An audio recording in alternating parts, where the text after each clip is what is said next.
being said, perfect.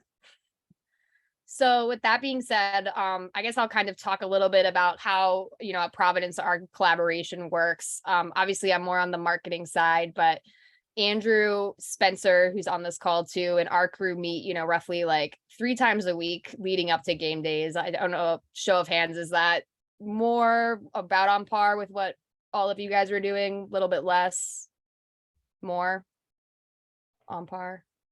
On par, I'd say, for up here. Cool. Cool. So Eric, I'm sure, as you guys probably know, it's basically the same meeting 3 separate times. Just going through, email communication, going through, making sure that we have everything up in our queue for game days.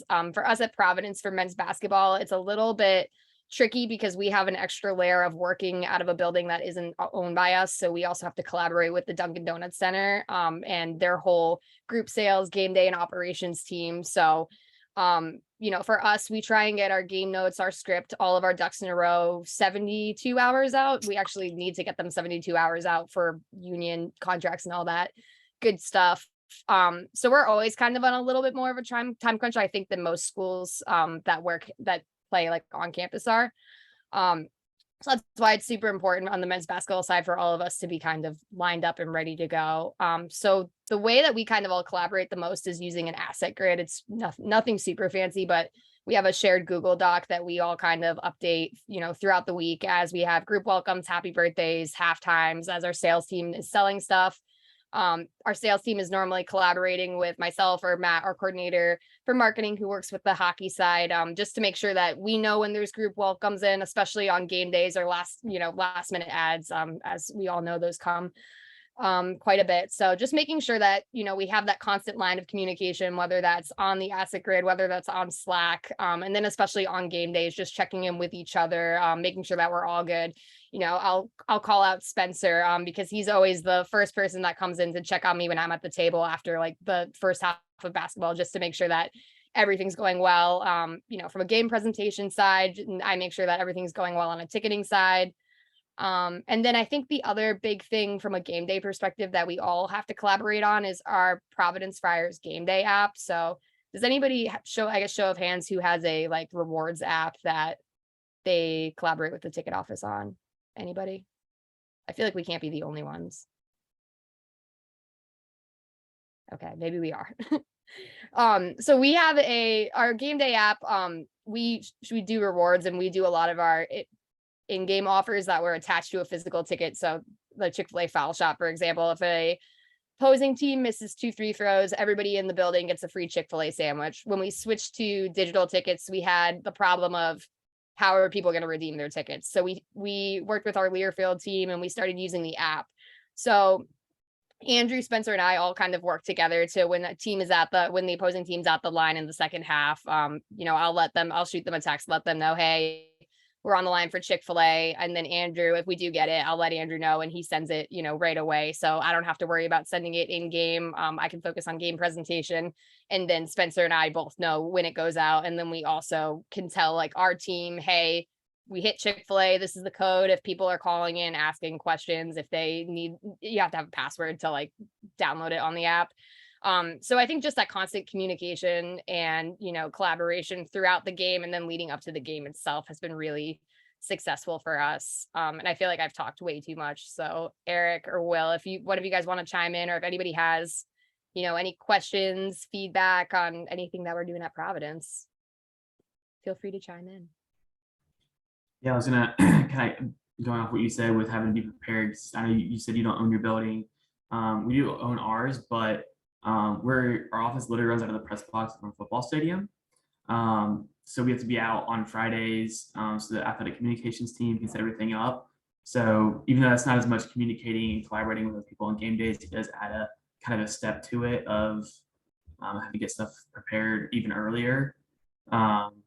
Which I would say that's the biggest step for us in game day collaboration, is just preparing ahead of time. Like this year we were doing pass list mobile, so really ramping up our meetings with our compliance team, making sure everyone's got their stuff in time so we can send those tickets out. Just saved us a ton on game days. Just helped us a lot. add something else down. That's kind of the main thing, is just preparing helps a lot with the game day. Collaboration, I guess, is what we're using. I feel like you can never be like too prepared, but then also like no matter how prepared you are, like you'll have the weirdest situation that you could have never expected to happen, like, 20 minutes later, which is always great. But yeah, I think and Eric, especially from the sales side of things, like my biggest kind of game day role with our sales team is making sure our groups and our half times are good to go. So do you have any, insight on what you guys do at Syracuse to kind of make sure that if there are last minute changes or any kerfunkles or anything that, affects your sales team or your groups, is there, an effective way to communicate that? Sure. Yes. I'll jump in a little bit about our process here. So again, it's, I'm on the sales side of things, so I'll always, revenue focused, customer experience focused. So we do meet weekly, with the marketing team to go over, their run of show, just so everyone's up to speed on everything going on. Learfield's there as well to go through, their corporate partner activation. But from our side of things, it's, making sure that everyone in, the facilities team is there as well. The dome here is not technically under athletics. It's its own entity. So we're not like your case, Audrey, going through a completely different place. But it's not, in our department, I guess, our wheelhouse. So, so our weekly meeting, marketing's there, facilities is there, Learfield's there. So we'll communicate, what we have going on in terms of, we do some group experiences, pregame, postgame, making sure everyone in that room knows what we're doing, what we're activating, who's going to be activating it from our team, how many people are anticipating for all these groups as well. We have this meet on Tuesday every week. Sometimes we don't have that finalized by Tuesday. To your point, last minute stuff's going to come up, but just to make sure it's on everyone's radar of what we could expect between Tuesday and, Saturday, for instance, like, and making sure everyone is, communicating back and forth to what those could look like. We're making sure everyone's aware of our, group welcomes that we need to, put up on the board as well. We don't handle the birthday stuff on our end, but, that is, everyone is aware of, when that's going to be presented too. So that's kind of how the week kicks off. And then we have a separate meeting with the facilities team, and they kind of go through the same thing, what their quote unquote run of show looks like, and everything from marketing to ticket sales to Learfield gets covered in that as well. So it's different people kind of like presenting the information, but kind of like in their lens. And, I might bring up a topic that makes more sense in one meeting than the other, but making sure it's brought up in both those meetings to make sure, everyone is, aware of everything that's going on. So, at the end of the day, it's just, really about, constant communication, proactive communication. And then from, a service standpoint, communicating with our ticket operations team, where do you need help on game day in terms of, whether it's, our staff coming in early to assist on the phones, whether it's, assisting at, the student gate, or different areas like that. So again, being as proactive as we can, and being good team players, and doing everything we can to assist, because it's a hectic time for a few hours for a lot of people.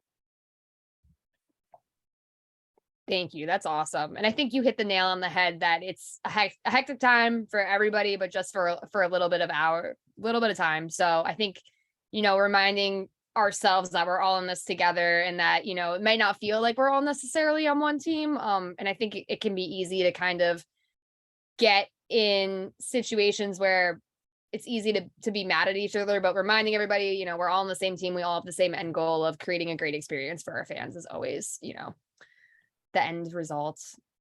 And then I'll also add in, I always try to make sure that all these departments know what our sales team is doing on game day, what their roles and responsibilities are, what their expectations are, where, we expect them to be at certain points, whether it's pregame, during game, or, when they're free to go on game day type of thing. So there's, again, no surprises. We want to make sure if you need to find someone, you know where they are, who's helping on what, who to reach out to on what when you do need assistance. Because, certain games we might be stressed to the max, where in ticket operations is a light game, and vice versa. So awesome. I like that you guys like have like where like who's gonna be where everywhere, because we send our game notes is like more, I guess, loosely like where tables are gonna be and stuff, but we don't have kind of like who's running point. So that would be, I think, a good add for us.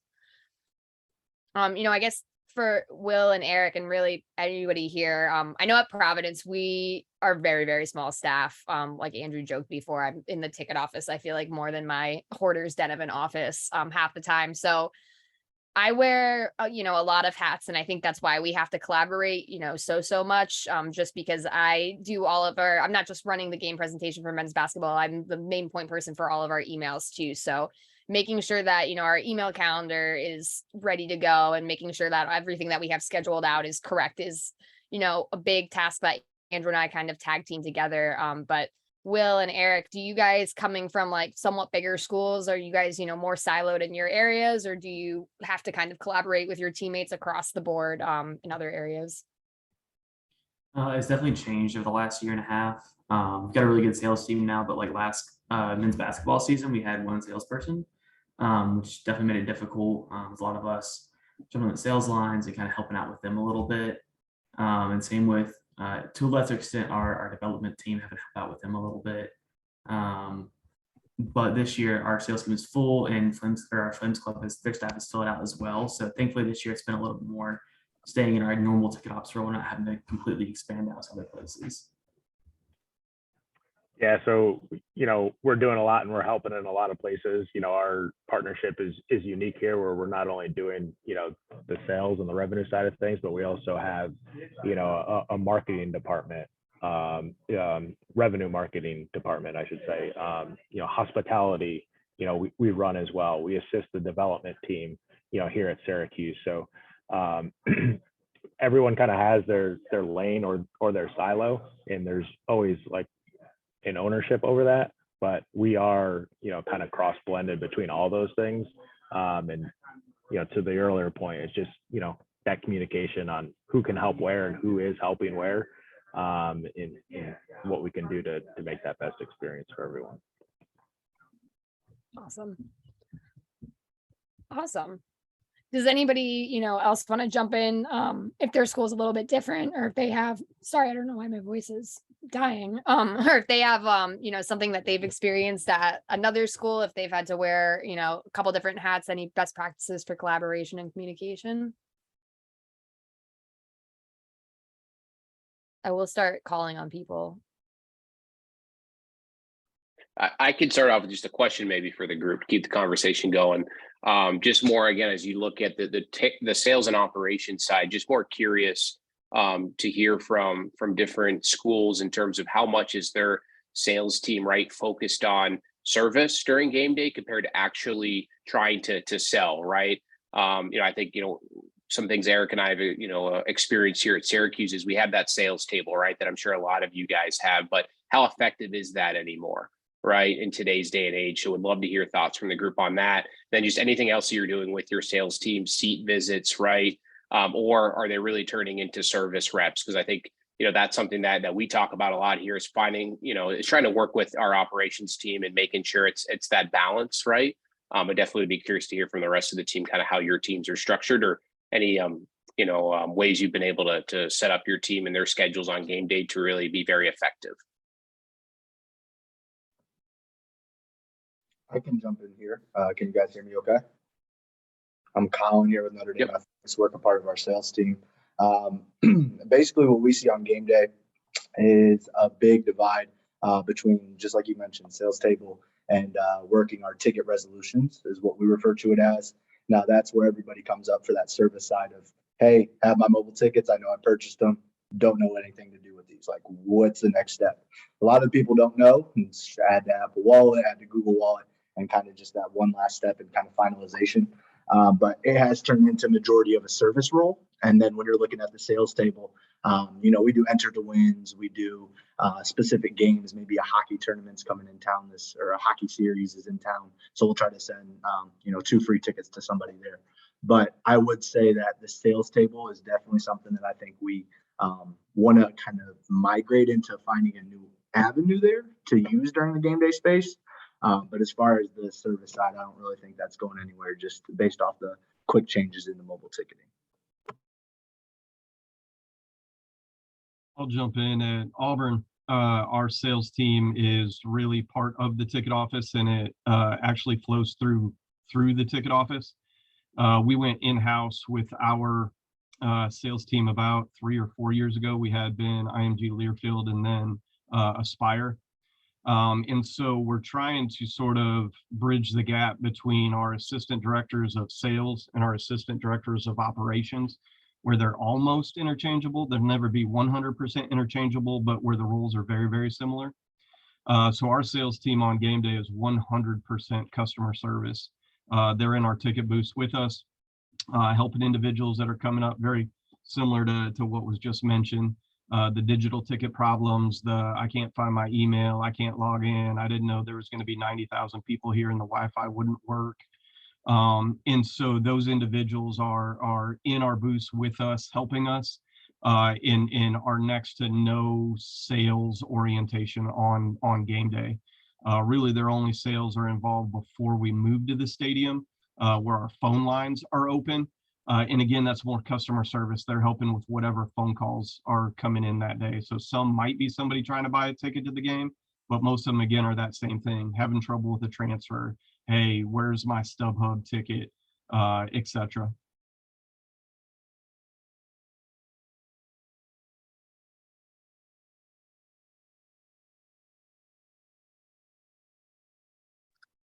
Thanks, appreciate that.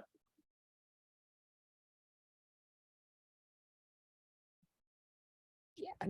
Oh, sorry. Yeah, thank you. And I think our at PC, our sales team is still kind of doing a hybrid of both too. We also use the sales team likes being front and center too, just to get like that person-to-person feedback.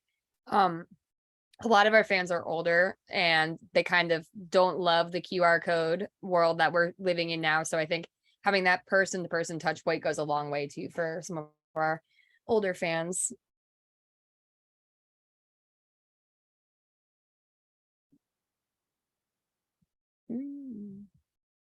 All right.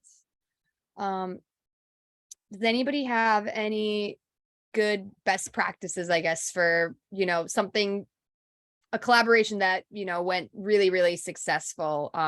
For example, for us at Providence, we have Pink Out Friartown, which is a huge initiative from our Learfield group to our ticket team. It's one of our most prolific games of the year, and we always try and really pick one of our bigger games that's going to be on national TV. So that's a really, really, big group effort from all parties on our parts to really blow the game out the best that we can from a communication standpoint, letting our season ticket holders know, hey, there's going to be a sellout. You guys need to download your tickets early. You guys need to, what to wear, what to expect, all of that good stuff. Letting fans know where they can buy gear is something that we always get a ton of questions. So just trying to think ahead to try and answer as many of those questions that we know are going to come up ahead of time as we can to make it as easy as possible for fans to, have a great experience. Does anybody have anything similar they've done? Any big games that required a lot of collaboration and how you kind of problem solved?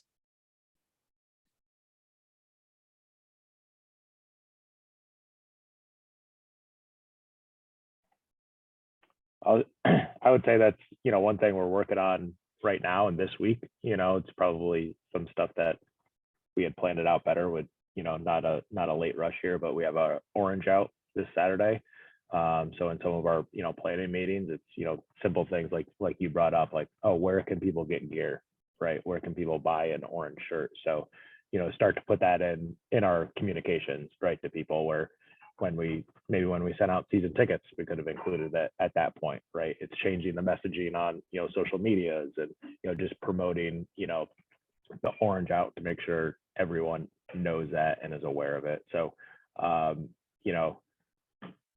it just goes to the proactive, don't think you're giving yourself too much time if you start thinking about this stuff, over the summer, even though it's something that's going to happen in, late October. Plan it out, be proactive, and, try to think from, every lens and every little single thing about, what you're trying to execute, because the only way we're going to have it orange out and make it look cool is if everyone wears orange, right? Which, not everyone knows that or knows where to get it, then it's just not going to happen. Yeah, that's a really good point, Eric. I think we have an example for us. We have on the men's hockey side, we have UMass coming to town, who's historically been an incredible rival. And this year it's on a Friday night, which isn't great night for our hockey fans. So we're kind of, I wouldn't say struggling, but we have to do a little bit more work to sell tickets this year. So just reminding people like, hey, this is available. I think a lot of times we forget, since we're so, ingrained in this, like that fans don't know everything that we know. Before I was at Providence, I was at the University at Albany, and we used to not put for player graphics the sport until somebody had, like, a faculty member brought up, I have no idea what sport this is. It was like a field hockey graphic. So even like little things like that, to where you think something is obvious.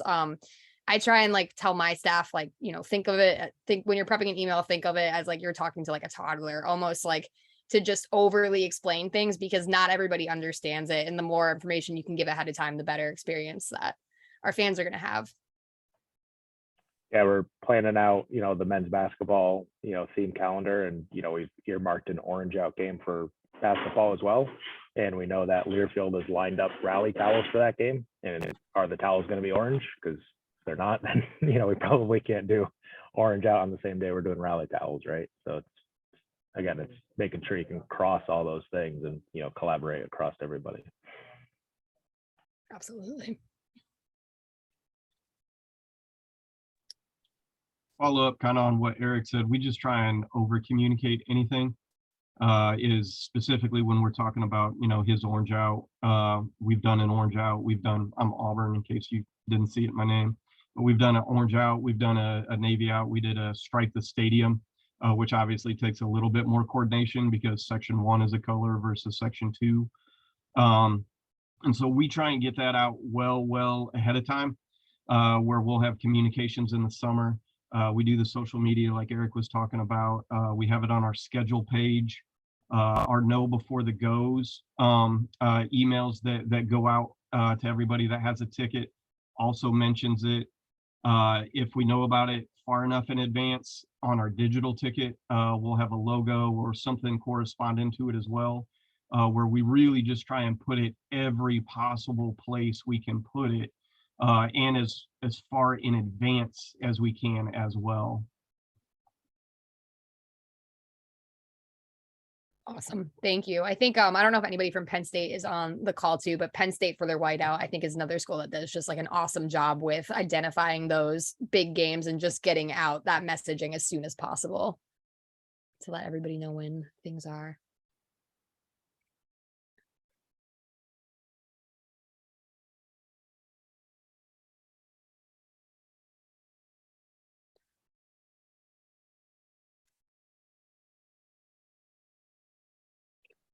I could chime in again if no one else has anything. Just curious to hear from the group, and Eric, please feel free to provide some details here. But I know we've, do a lot of sort of one-off, maybe, theme nights, such as like band day, or we just wrapped up like a reading program that we partnered with Learfield on. So I'd just be curious to hear from the group. And as we talk about coordinating with different departments, right? Sometimes those theme days are worth it because of the amount of tickets, right, you could sell with it, but sometimes the coordination part is really where you struggle with. And so just would be curious to hear if anyone has any success stories of maybe theme nights specifically, or different programs they've done, like reading programs that, maybe have required a lot of coordination with other departments, and kind of how that's gone. And, as I always say, I think we're in the copycat business here, right? None of us are trying to reinvent the wheel. So any success stories from theme nights and the coordination that has, gone behind it, definitely would appreciate anyone that can share any success stories. I can chime in quick. Sorry, I feel like I've talked way too much, but for us, last year, the luck of the Friars was kind of what the media referred to our team's run the entire year. So we really, really leaned into that for the last game of the year, which is always kind of like a spring break game for students. So I oversee our Friar Fanatics student section, and this past season, more than ever, our general fans were like, whatever Friar Fanatics are doing, like, we want to do. So we just kind of let them like set the tone. We said that any theme needed to be cleared by us, but they really came up with everything, and we supported them in the sense of like, I worked with our facilities team to order like rainbow inflatables and like leprechaun inflatables, just to like get like silly dumb stuff to get the students excited, to get like the media excited, just to get like everybody kind of excited and our fans excited too. And it was pretty low cost. Like everything I want to say was under $200 when everything was said and done. And it was very low effort. But we were able to really make an impact for our students. And that was able to really help like spread the themes across to our fans too.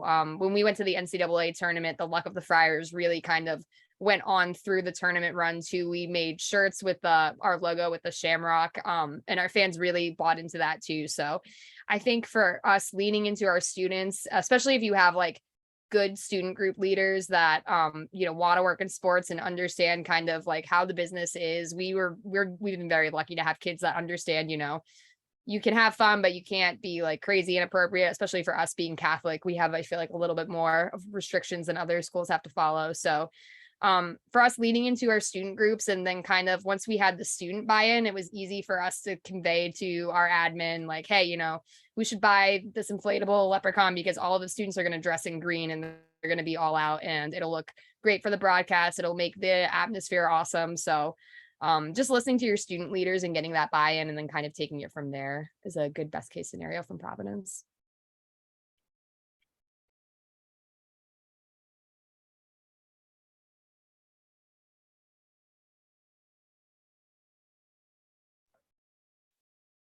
Yeah, just to piggyback on that last point you made, is getting the student body activated is, huge. We've had a lot of good success here, and, collaborating with, they're called Lotto's Army here. They really help us in a big way, especially, making noise and being loud. And, we do themes for them as well, or they set their own themes, but it's not, we're all focused on, at least from us, us in sales, we're focused on selling tickets, sell the business, sell the, XYZ group, sell the corporate partners. And, you want that buy-in, from your student body as well, because that's, a big chunk of what that game day experience is going to be for everyone in the stadium. So, as, Cody talked about earlier, it's, making sure everybody is lined up, looking at it through every lens possible. And that student body is a big part of it, because they can be loud, they're active, they're into it, they're intense, and that just elevates the experience for everybody, in the stadium arena on game day.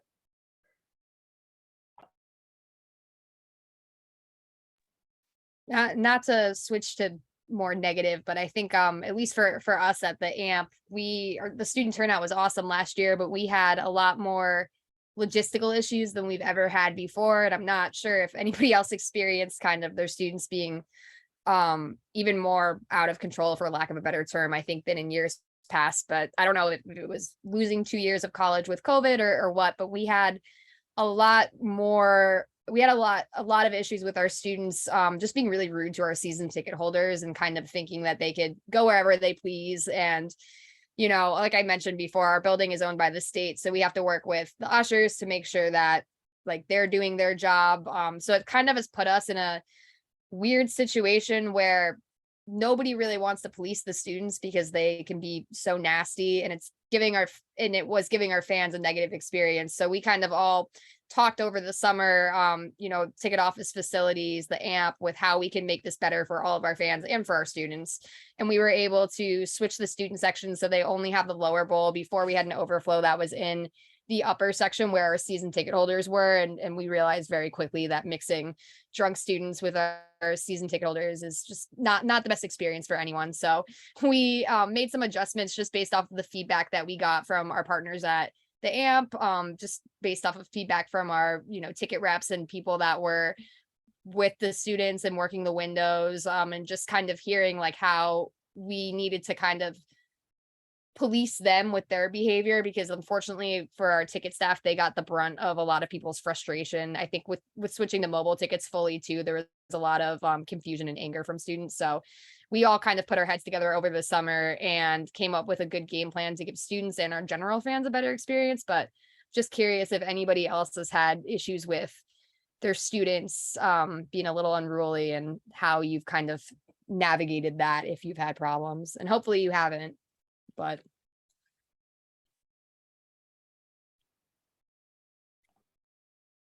Yeah, we had some issues with our students last year where, the popularity got so big, we got a space in the stadium earmarked for students and we oversold it by a lot. In some games was almost double. So last year, what we tried to do is just, put students in big blocks in different parts of the stadium. But to your point, season ticket holders really didn't like that. And, the student experience isn't the same either, right? If you're sitting with, 100 other students versus 5,000 other students. So this year we're more proactive about carving out dedicated overflow student areas in the stadium, working with our ops team, working with our facilities team, working with the marketing team, working with Otto's Army, the student group here on campus, in defining exact overflow areas, and working with some of our historical ticket sales and scan rates on what overflows we need for different games for each one of our games as well. When it comes to football, basketball, we have a slightly different setup, so it's not really an issue. But just learning from the experience of last year and knowing that we didn't want to replicate that, we were conversations we had starting over the summer on how we're going to handle selling to more students, because we knew we were going to get to capacity again, but we didn't want to say, oh, we're sold out of student tickets when we have available seats somewhere else in the stadium. So just working again with all those departments, coming up with solutions. I think we've done a good job on it this year in managing that. It's something we'll probably continue to tweak and change for next year, just to as those numbers keep growing. But yeah, students and general public in big groups is not great. It's such a good problem to have, and that's why, and I'm sure you guys are being sensitive to giving students a great experience and not like laying the hammer down on their behavior, but also respecting our paid season ticket holders that and giving them the experience that they deserve. It's like good problems to have, but man, they can't reel it in. Cool. I know we're kind of running out. I know Andrew's hope was to kind of leave the last 10 minutes for an open Q&A. If anybody has any questions for us or feedback, best practices, anything that we haven't talked about.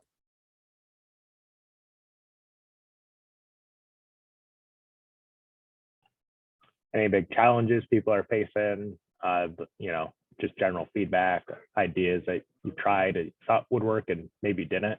It can try to bounce around the room and come up with a potential solution.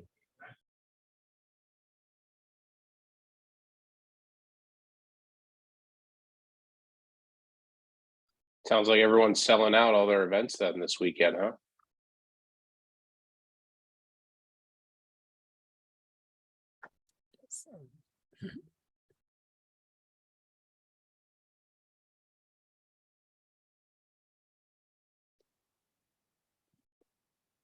All right. Well, I mean, if we want to wrap up a little bit early, Andrew, did you have anything else for the group? I know Shep was going to try and jump back on if he could.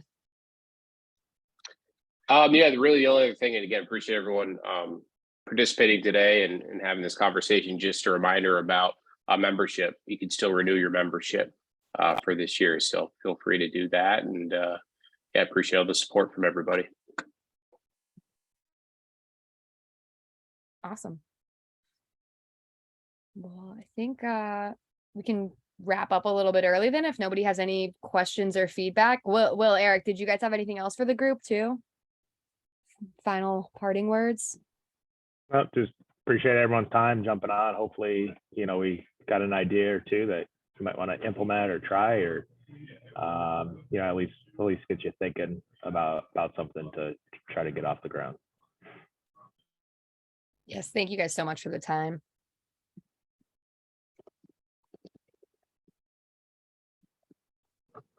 Thank you for the shared information, guys. Have a good one. Have a good one, everybody.